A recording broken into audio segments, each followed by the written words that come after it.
ഒരു വലിയ കാട്ടില് ഒരു ആനക്കുട്ടി ഉണ്ടായിരുന്നു. ആ ആനക്കുട്ടിയുടെ പേരാണ് കന്മൻ. കാട്ടിലെല്ലാവർക്കും കന്മനെ വലിയ ഇഷ്ടമായിരുന്നു.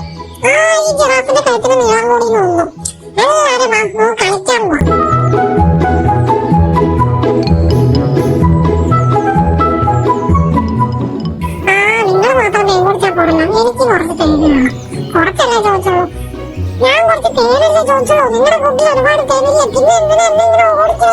അയ്യോ ഓടിച്ചോ. ഹായ് ഹായ്, വെള്ളത്തിൽ കളിക്കാൻ എന്താ രസം. Hi hi.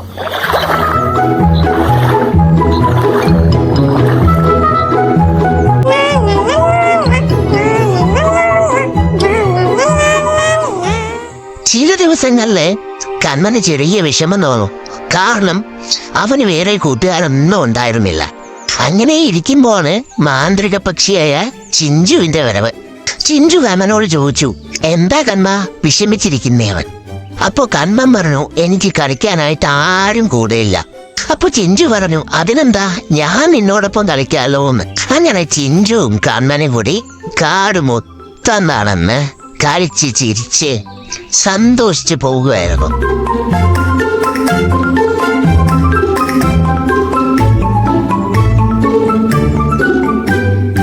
ഒരു ദിവസം കാട്ടിലെ മരങ്ങളെല്ലാം ഉണങ്ങിപ്പോവാൻ തുടങ്ങി.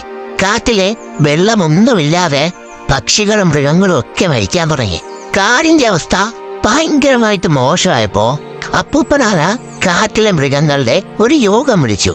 മലയുടെ അങ്ങേയറ്റത്ത് ഒരു കിണറുണ്ട്, ഒരു അത്ഭുത കിണർ. അതിനകത്ത് ഒരു ജലദേവതയുണ്ട്. ആ ജലദേവതയെ കാട്ടിലേക്ക് കൊണ്ടുവന്നാൽ മാത്രമേ കാട്ടിൽ വീണ്ടും മഴ പെയ്യുവാന്ന്. ഇത് കേട്ടപ്പോ എല്ലാവരും വിഷമിച്ചു. കന്മനായ ചിഞ്ചുവിനോട് പറഞ്ഞു, ചിഞ്ചു, നമുക്ക് മാന്ത്രിക കിണറിൽ പോയി ജലദേവതയെ നാട്ടിലേക്ക് എങ്ങനെയെങ്കിലും എത്തിക്കണം. പറഞ്ഞു തീരേണ്ട താമസം കന്മനാനയുടെ മുന്നിൽ വെച്ചിട്ട് തന്റെ മാന്ത്രിക ശക്തി ഉപയോഗിച്ച് ചിഞ്ചു വളരെ വലുതായി. ചിഞ്ചുവിന്റെ വലിപ്പം കണ്ടിട്ട് കന്മനാന തന്നെ പേടിച്ചു. അങ്ങനെ മാന്ത്രിക കിണറേറി ചിഞ്ചുവും കന്മനും കൂടി കാടും പുഴയും മലയും ഒക്കെ കടന്ന് യാത്രയായി.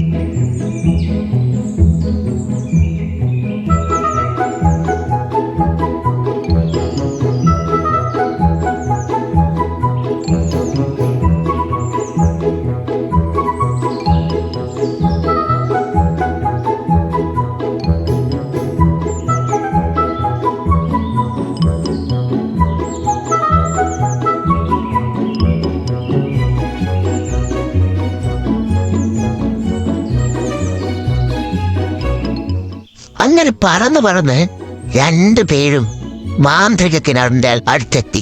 മാന്ത്രിക കിണറിന്റെ അടുത്തുള്ള സ്ഥലങ്ങളൊക്കെ പച്ചപ്പ് നിറഞ്ഞതും വർണ്ണാഭവുമായ സ്ഥലങ്ങളായിരുന്നു.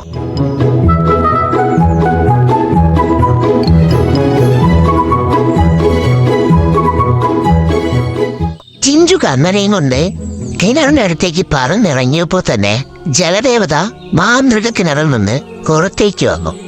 മാന്ത്രിക ദേവത കണ്ണനോടും ചിഞ്ചുവിനോടും ചോദിച്ചു, ആരോട് ചോദിച്ചിട്ടാണ് കാടിലേക്ക് വന്നതെന്ന്.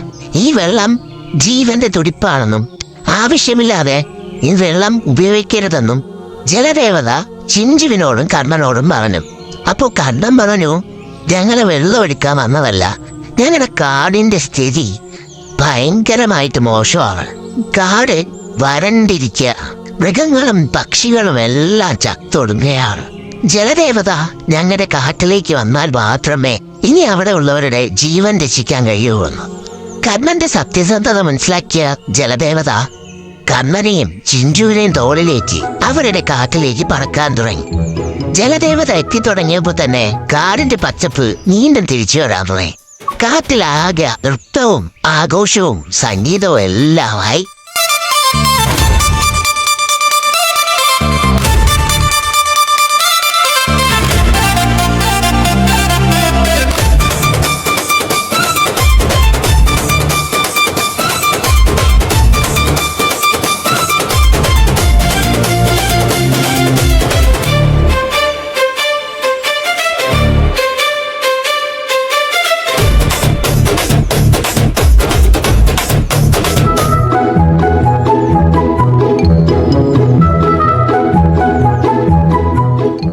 മൃഗങ്ങളെല്ലാവരും ഒരുമിച്ച് കൂടി ചിഞ്ചുവിനെയും കണ്ണനെയും കൊണ്ട് കാട്ടിലേക്ക് എത്തിയ ജലദേവരെ എല്ലാവരും ബഹുമാനത്തോടുകൂടി കണ്ടു.